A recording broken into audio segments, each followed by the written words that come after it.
It's quite uncommon for a vehicle to last 9 years in one generation, and while the GMC Acadia has been on the same platform before the recession hit, it's still quite an impressive vehicle as it gets many of the fundamentals right for a full-size crossover.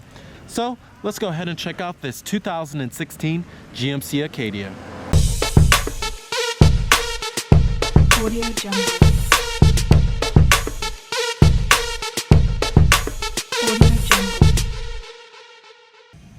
Now, the Acadia is part of GM's trio of full-size crossovers. It shares the same platform with the Chevrolet Traverse as well as the Buick Enclave. Now, the Buick Enclave is the most luxurious and the most expensive one out of the trio, and the Traverse is the cheapest one. But the Acadia is a slightly more premium alternative to the Chevrolet Traverse, and in my opinion, this is the best looking one out of the trio. It has very brawny and bold muscular front looks that I love, and then you have these 19-inch machined aluminum wheels too that do look pretty distinctive. Overall, it's a fairly good looking full-size crossover, and then you have pretty good looking LED daytime running lights too. Now here goes the key fob design for the vehicle. It's a pretty dated looking key fob. It looks like it came from 2004. You have your lock, unlock, your remote engine start, and then your power tailgate, and then your panic button too. But it kind of makes sense why this key fob is so old, since this vehicle hasn't been fully redesigned since 2007. Now, this color of the Acadia is known as the Quicksilver Metallic. We also do have chrome exterior door handles, and you do have a gray leather interior. Our trim of the Acadia we also have here is the SLT trim. You have your power driver seat with power recline and power lumbar too. Now, stepping inside of the Acadia here, it has pretty ease of ingress and egress. However, the step in height is a little high for a crossover. The interior design is pretty stylish. However, it's certainly starting to show its age. Now, this is the same basic design since 2007. Of course, GMC has made some revisions over the years, especially in 2013. They included a big refresh of the interior as well as the exterior too. But this is just the same basic design since 07. But it's still fairly nice in here. You have nice stitching everywhere on the dash and nice wood grain trim too. Some of the buttons and controls are getting dated, like this right here.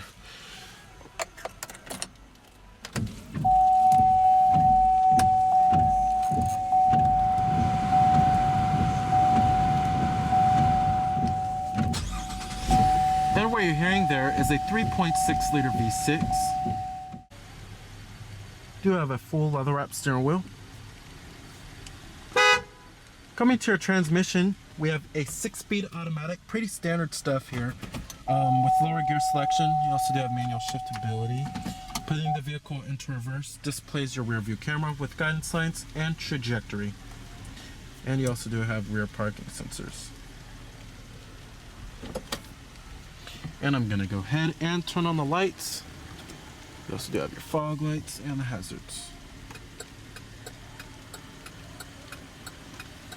Automatic driver side window. Let's go ahead and pop up the hood, check out the engine bay. Heated exterior mirrors with LED turn signal indicators.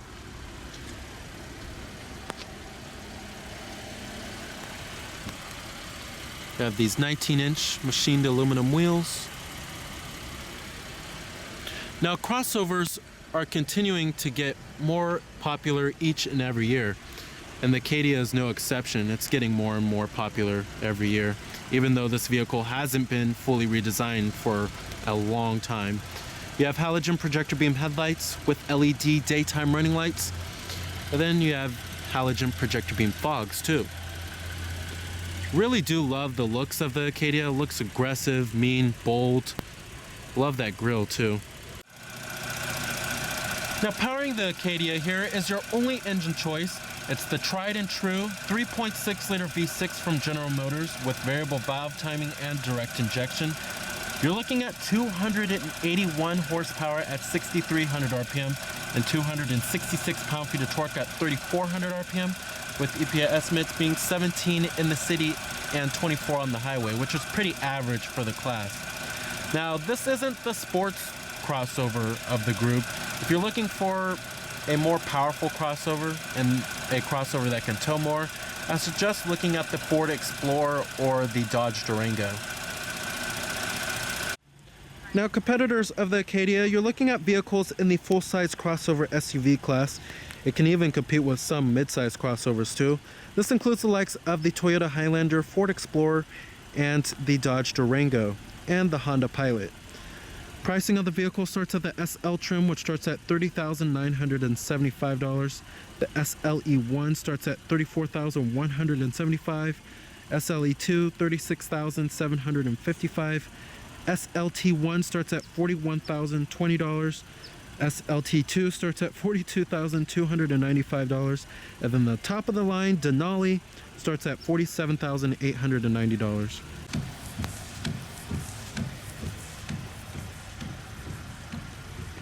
Total vehicle price for this particular Acadia, you're looking at $42,835. On the top right here, you have roof rails.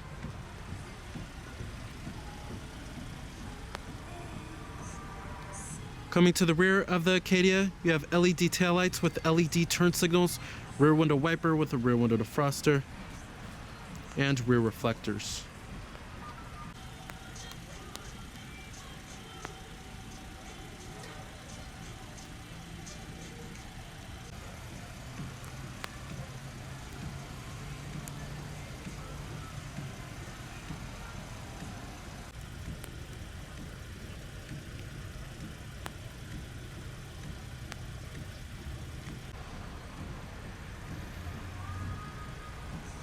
And you have your rear parking sensors down here too.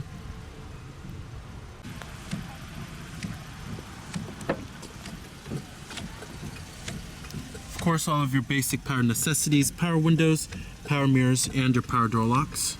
Chrome interior door handles.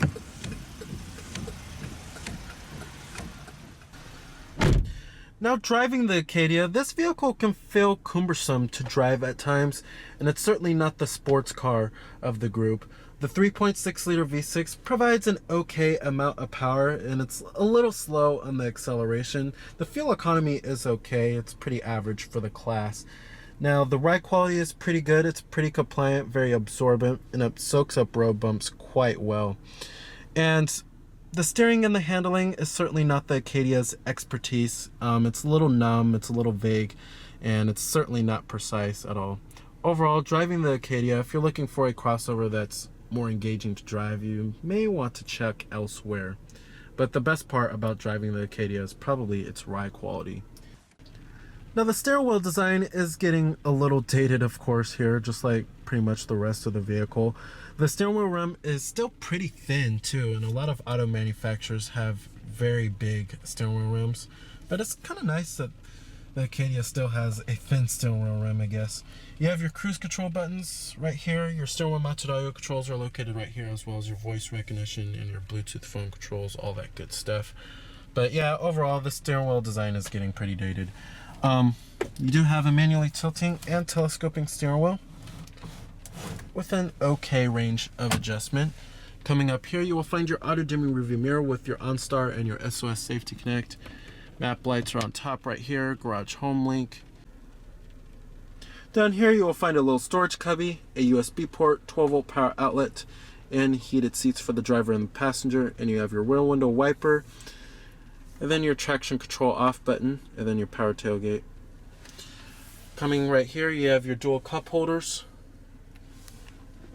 And then this is where you will find a little storage compartment, and you can cover it up if you want. Coming to the center console, it is nice and soft touch and stitched, and will reveal a little bit of center console storage, not too much, however. Seating comfort in the Acadia is pretty good. The seats don't provide a whole lot of side bolstering, however, but they're very plush, and thigh support is excellent too. I would certainly take this vehicle on a long road trip. I have plenty of legroom in this vehicle and plenty of headroom. It's actually best in class when it comes to legroom and headroom. Now, visibility is also excellent out of the Acadia, and it's one of the better vehicles in terms of visibility in the full-size crossover SUV class. Lots of glass area all around, pretty easy to see out of the rear, and seeing out of the windshield is pretty easy too. Then the A-pillars aren't too thick. Overall, visibility is pretty good out of the Acadia. The gauges in the instrument cluster are certainly getting very dated in the Acadia. Don't expect to find anything like a TFT instrument cluster or a little LCD screen. Coming over here, we have your tachometer, your fuel gauge is in the center, and then your speedometer is on the right. Then right over here, you have your battery voltage. And then right in the center, you have a little information center. But a lot of cars have LCD screens now, and it's controlled by this button right here. And it just shows you your tire pressure. It also shows you your odometer too. It also shows you what gear you're in, your fuel used, average speed. Just basic information. Nothing too out of the ordinary. And then you have your fuel range, of course. All that good stuff. Now let's get to the climate controls. Now I love how it's a very simple and clean looking layout, but the buttons are quite small, I have to say. Not the best when it comes to ergonomics. Now you do have dual zone automatic climate control. Your temperatures are located on the side right here, driver and then the passenger. You also do have your different zones, rear window defroster, front window defroster, and your recycling. And then you have your rear climate control back there too. Now let's get to the infotainment system. Now this is the GMC IntelliLink system. Buick also calls it the IntelliLink too.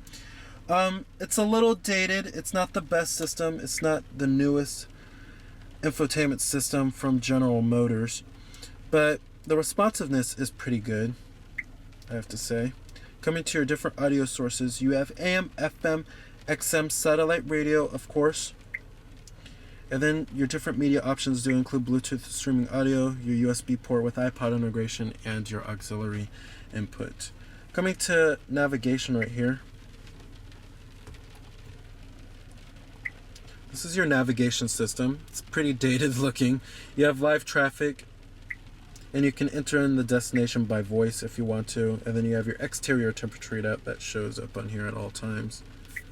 I do love how it does have a home screen button, however, if you just want to go straight back to the home screen. Coming to weather, gives you your forecast. You have your live traffic, shows you all the traffic incidents. And then your settings for the system. Gives you your Bluetooth device list, text message options, voice recognition. Let's go ahead and test out the voice recognition on the IntelliLink system.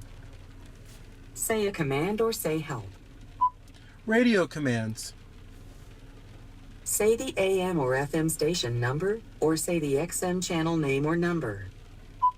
Tune to 101.1 FM. Tuning to 101.1 FM. The voice recognition does work pretty well with the IntelliLink system. The buttons on the side right here, just like the climate controls, are very small. It's another gripe I have about this system. You have a picture viewer, but you have to have a USB port connected. You have Stitcher Smart Radio, text messaging, and then you have your Pandora Internet Radio too. Overall, this system is quite responsive, but the buttons are very small, and it's a pretty dated system. I would love to see GMC's or General Motors' new infotainment system and multimedia interface in this vehicle. You also do have this ambient lighting located right here, which is pretty cool, and I love the aluminum in the Acadia that accents the dash. And then you have this nice stitching too.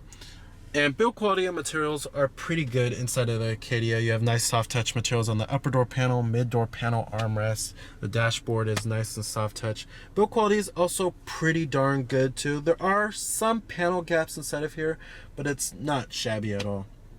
Overall, build quality and materials are pretty good inside of the Acadia.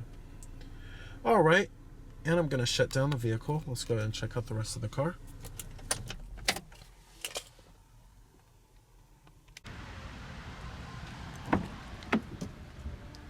Build quality and materials do follow through in the rear. You still have nice soft touch upper door panels with nice stitching and soft touch armrests and a soft touch mid door panel. These second row seats here, they do recline and they do slide forward and aft for greater comfort by pulling up right here and then sliding the seat. Now, one reason why the Acadia sells so well is how much space it has for its rear seat occupants. And there's lots of space back here for the second row passengers. I have lots of legroom available and tons of headroom too. Now you do have dual map pockets, map lights, and you can control your climate functions from the fan speeds to the temperatures. And then down there you will find a 12-volt power outlet and 2 USB charging ports. Perfect for the family. And you also do have the armrests on the side right here. And to get into the third row, it's pretty easy access. You just walk in between this walkway right here. Very nice. All right. Now, one advantage that the Acadia and GM's trio of full-size crossovers have over many other crossovers is the rear seat, the third row seat accommodations. It's pretty roomy for third row seats, and it has minivan-like third row seat accommodations here. There's plenty of legroom and there's plenty of headroom back here too, and you can't say that about many other crossovers. We also do have map lights too, and the seats themselves are pretty comfortable. You have cup holders and then a little storage compartment over there. Overall, it's a very comfortable experience, and 2 adults should fit perfectly fine back here. All right. Power tailgate. Another advantage that the Acadia has is the amount of cargo space it has. It's one of the best in the class.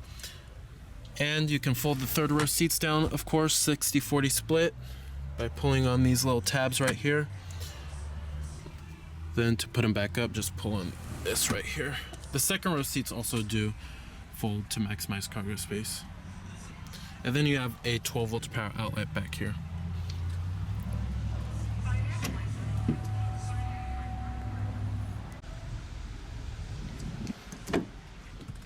Powered passenger seat with power recline and power lumbar. Glove box compartment, nice and damp.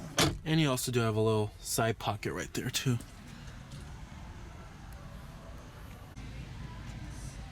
So the 2016 GMC Acadia is an okay choice for a full-size crossover, mainly due to its excellent third row and second row seat accommodations. However, the GMC Acadia really needs to be refreshed or fully redesigned. So remember that this is Cameron Birch from Cameron's Car Reviews.